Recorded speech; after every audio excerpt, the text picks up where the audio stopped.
Salut Franck, salut à tous. Bonjour César, bonjour tout le monde.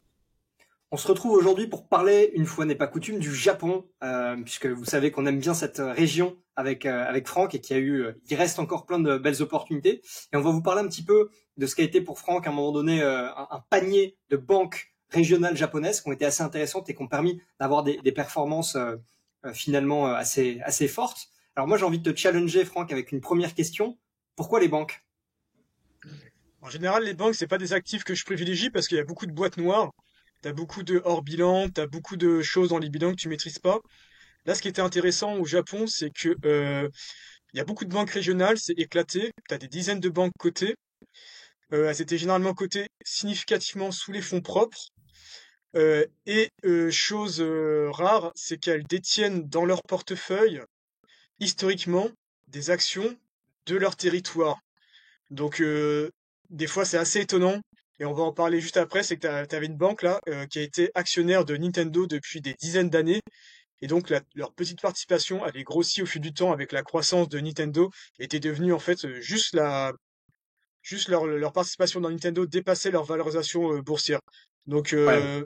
ça, c'était assez sympa. Et en fouillant on va en parler par la suite, mais j'ai trouvé plein de petites banques qui étaient valorisées 0,2, 0,3 fois les fonds propres et j'ai commencé à investir dans un panier de ces banques-là et ça a pas mal donné. Alors justement, peut-être avant qu'on parle de la stratégie que tu as eue sur les banques régionales japonaises, qu'est-ce qui fait que d'habitude, tu t'éloignes plutôt des banques traditionnelles en expliquant qu'effectivement, les ratios sont pas tout à fait les mêmes et pourquoi il y a un désamour par rapport aux banques. Moi particulièrement, c'est parce que tu as en fait, t'as une chose, déjà t'as le levier, t'as le total bilan sur les fonds propres qui est généralement très très important, donc entre 20, 30, des fois 40 fois, donc presque pas de fonds propres tangibles. Et en sachant que dans ce bilan-là, tu ne tiens pas compte du hors-bilan, donc tout à fait les trucs toxiques qui peuvent t'exploser en plein visage. Donc quand ça marche, c'est super. Et dès que t'as accumulé des petits gains au fil des ans, et dès que t'as un vent contraire, ça explose en plein vol. Donc généralement les acteurs financiers, j'évite parce qu'il y a trop d'incertitudes, quelles que soient les valorisations. Mais là, les banques régionales, j'ai trouvé qu'il y avait des choses sympathiques à faire au Japon. Et tu parlais de Midek et de Nintendo en disant que, par exemple, je crois que c'était Bank of Kyoto avait été un soutien financier. Est-ce que c'est un peu comme la BPI avec j'allais dire, la caisse des dépôts qui régionalement vient investir chez eux? Peut-être que tu peux partager, je l'ai mis en public sur le forum. Donc en fait, Bank of Kyoto, c'est plutôt historiquement les banques. Je vais pas dire c'est à soutenir style BPI, mais si c'est que les banques régionales, elles sont investies. C'est l'inconvénient qu'on pouvait trouver, mais qui maintenant se transforme en avantage, c'est que tu prends des participations chez des clients et les fournisseurs prennent des participations chez leurs clients. Donc tu as des participations croisées entre clients, fournisseurs, partenaires bancaires, etc. Et ce qui fait, bah, quand tu as des positions historiques qui ont très très bien performé, et bah c'est un peu comme un venture capital, et bah tu as des certaines lignes qui explosent. C'est pas l'objectif premier de la banque parce qu'elle veut pas spéculer, à mon avis, sur son portefeuille d'actions. C'est plus pour fluidifier entre guillemets les relations commerciales banque-client. Et là, dans le cas de Bank of Kyoto, et bah c'est sa participation dans Nintendo et dans Nidec, donc un gros industriel de la place japonaise qui dépassait la valorisation de la banque. Donc ça, je trouvais que c'était un sacré vent dans le dos qui était assez positif. Et ce qu'il faut savoir, c'est que les banques, elles ont été très rapidement parmi les bons élèves de la cote. Elles ont vite augmenté leurs dividendes et commencé à racheter des actions en cédant petit à petit leur portefeuille d'actions.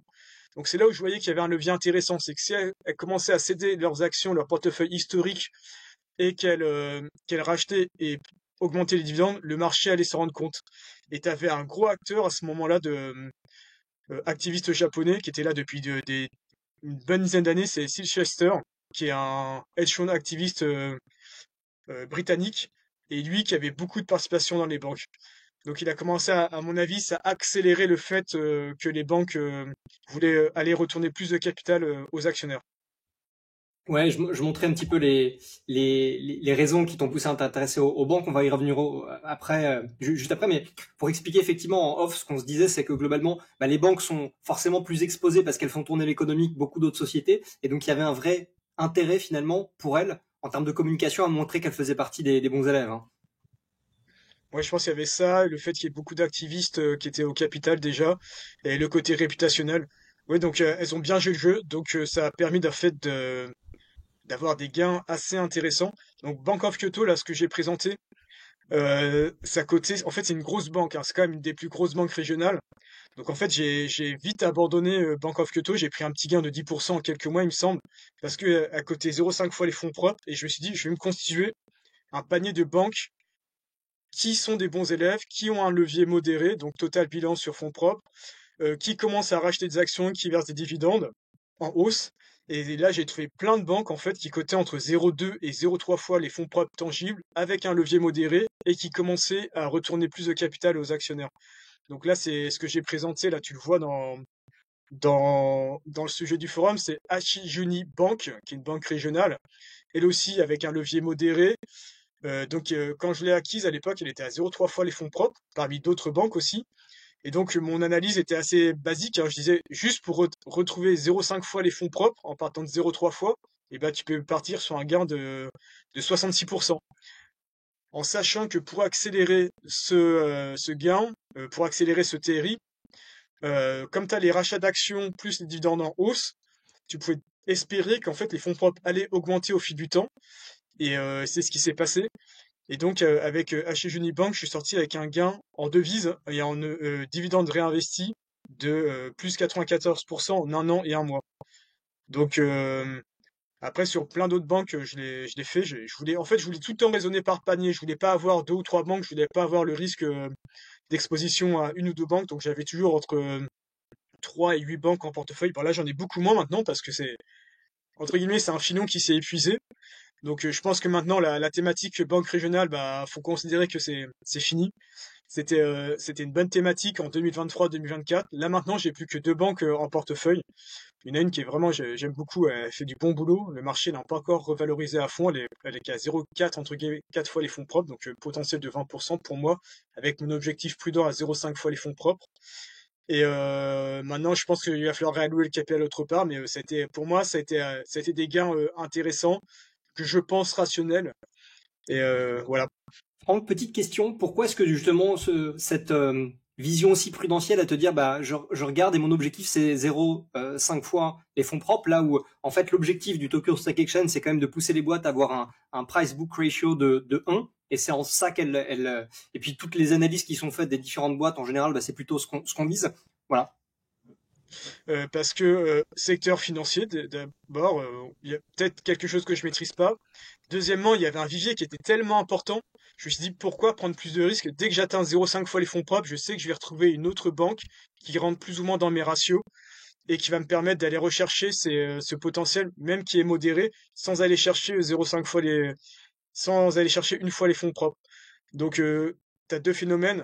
Donc, c'est parce que le vivier est important et bah, 0,5 fois les fonds propres, c'est prudent et ça me semble, entre guillemets, facile à atteindre. Ouais. Et puis tu avais aussi Yakugo Bank sur laquelle je crois que tu as fait plus de 50%. Enfin, il y a eu quand même en un peu moins de 2 ans, dividendes inclus. Donc tu as quand même eu quelques belles performances sur ces banques Ouais, régionales japonaises. c'est- ouais, c'était un panier qui était assez sympathique et qui m'a permis de générer de la perf en devise, je précise, c'est pas en euros, qui était sympathique. Ouais. Et alors justement, aujourd'hui, nous on en avait parlé dans une vidéo et puis ça a été une très belle action. Je crois qu'il y avait Nitutsi Mining. Et en plus, ça a été un succès assez incroyable. Je crois que c'était 278%, donc 27% annualisé sur la période. Il me semble que c'était en 5 ans et demi, quelque chose comme ça. Et encore, ouais, là, tu le remettras en lien, mais cette autre boîte, c'était en fait un moyen de s'exposer au cuivre de façon gratuite, puisque les participations d'actions, donc il y avait des barriques gold de mémoire, enfin, ou équivalent, il y avait des très gros du secteur, plus du cash net qui couvrait la valorisation boursière, et tu payais ça 6 fois les bénéfices. Donc tu avais une exposition gratuite au cuivre et ça avait très bien performé.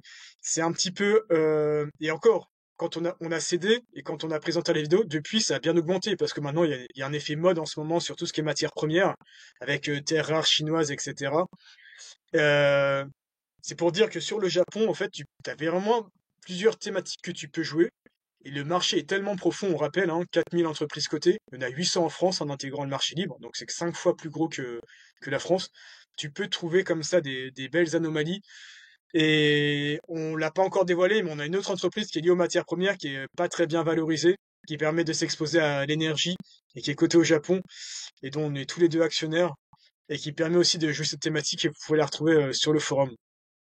Ouais, il reste pas mal de belles opportunités au Japon. C'est vrai que de plus en plus on parle de la Corée qui est en train de se transformer en nouveau Japon du fait des changements de réglementation. On vous remettra en premier commentaire le lien de Nitetsu Mining de la vidéo qu'on a pu faire pour que pour ceux qui l'ont pas vu vous puissiez avoir les infos. Et je crois que tu l'as dit, tu les as mis les autres, on pourra les mettre en lien. Celles qui sont en bas les masques, elles sont du coup ouvertes au public sur les C'est banques ça. régionales. Là, les banques régionales, je vais les mettre en accès public, donc comme ça vous pourrez consulter comment je travaille, comment tout ce qu'on fournit sur les Dobas. Donc c'est vraiment c'est des Dobas, c'est des net, c'est des boîtes de rentabilité, des quality value comme tu vas me dire. Il y a vraiment de tout. Vous allez voir, pour les passionnés d'investissement qui veulent faire du stock picking au niveau français, européen, japonais, américain, canadien, il y a vraiment des choses à faire. Donc n'hésitez pas à consulter. On va les mettre en accès libre et ça sera le lien sous la vidéo. Ouais, en description. Franck, dernière question avant qu'on conclue pour aujourd'hui, puisque ça a été une question en commentaire d'ailleurs d'un membre du forum des Dobas. Et vous pouvez retrouver, si vous êtes membre, évidemment, tout ce qu'on se dit, et bien plus encore, et même les portefeuilles de pas mal des passionnés du forum avec des explications. La question, c'était la suivante. Quel est ton process pour screener des nouvelles boîtes? Mon process. Et je pense, on avait déjà parlé sur une vidéo qu'on avait fait ensemble sur ta chaîne. Euh, j'ai pas vraiment un process hyper précis parce que en fait je scanne en permanence, que ça soit des blogs, l'actualité financière, tout ce qui est à la mode ou au contraire délaissé, tout ce qui se massacre, le forum, ce que partagent les gens sur le forum, des screeners professionnels ou semi-pro, des plus bas, des fonds propres très faibles. Vraiment, c'est une multitude je dirais qu'il n'y a pas il n'y a pas de recette magique, c'est du travail en permanence. Même les rapports de gestion de boîte ou les rapports de petits hedge funds ou de petits family office, tout m'intéresse et c'est comme ça que je trouve des idées et que je les partage sur le forum. Et alors, je peux le dire à tous les gens qui nous écoutent ou nous regardent sans trahir de secret. La majorité du temps, quand je parle avec Franck, il est en train de lire des rapports et de bouquiner sur tout un tas de choses autour de tout ce dont on parle aujourd'hui. Donc voilà, je peux vous dire qu'il y passe énormément de temps. Et il y a aussi Twitter, je pense que tu y passes aussi pas mal de temps parce qu'il peut y avoir des gens, notamment, on a vu pas mal d'actionnaires au Japon ou en Corée qui parlent parfois de pépites un peu délaissées, de beaucoup plus petites boîtes ou de boîtes en tout cas aussi intéressantes. Ouais, ouais, Twitter. Il y a à boire et à manger sur Twitter, mais tu peux trouver, t'as vraiment des pépites, des gens qui partagent des choses avec à très forte valeur ajoutée. Donc Twitter X maintenant, ouais, tu peux trouver t'as des comptes qui sont vraiment sympas. Mais attention, de pas perdre son temps sur Twitter, ça peut être chronophage. Mais oui, Twitter, c'est une des sources aussi où ça peut apporter des compléments d'informations sur certaines boîtes. Ça permet même d'avoir des contacts où moi, c'est ce que je fais, hein. J'ai des contacts sur Twitter, des fois, j'échange avec eux et puis ils m'apportent des informations hyper précises. Surtout quand c'est un japonais, c'est top. Sur tes critères de PBR ou de choses comme ça, c'est plutôt sur Stockopedia que tu vas regarder les ratios. Ouais, Stockopedia ou ouais, Stockopedia, c'est pas mal. Tu peux regarder sur Yahoo Finance. Enfin, t'as plein de sources. Après, généralement, c'est une idée que tu trouves et puis où t'entends parler, ou tu en as déjà entendu parler il y a 2 3 ans, puis tu retombes dessus. Il y a un fait d'actualité qui te fait évoquer cette boîte-là. Et puis bah, après, tu fouilles, hein, tu vas dans les bilans. Les screeners, c'est bien, mais après, il y a la limite. Il y a plein de choses limitantes. Donc, screener, ouais, c'est un outil parmi d'autres, ouais. Bah, le screener, c'est peut-être intéressant quand tu es en début de réflexion sur une boîte pour dire bah, elle coche certaines cases et après d'aller finalement être certain que l'information soit bonne en regardant différentes sources d'informations pour être certain de retrouver Ouais, c'est les bons ça. ratios, les bons chiffres. Ouais, c'est ça, les rachats d'actions, ce qui se passe, l'actualité, les plans de gestion, enfin plein de choses. Ouais, c'est une bonne première approche. C'est pas suffisant, mais c'est quand même assez puissant. Ouais. Bah, en tout cas, n'hésitez pas à nous dire en commentaire ce que vous utilisez pour sourcer des boîtes sur est-ce que vos idées viennent que du forum des Dobas, est-ce que vous avez des idées originales, est-ce que vous suivez parfois des gérants de fonds qui peuvent avoir des idées aussi intéressantes sur de la value, quality value ou autre. Bah, n'hésitez pas à nous dire vos sources privilégiées et on se retrouve du coup la semaine prochaine. Salut! Ciao, à bientôt.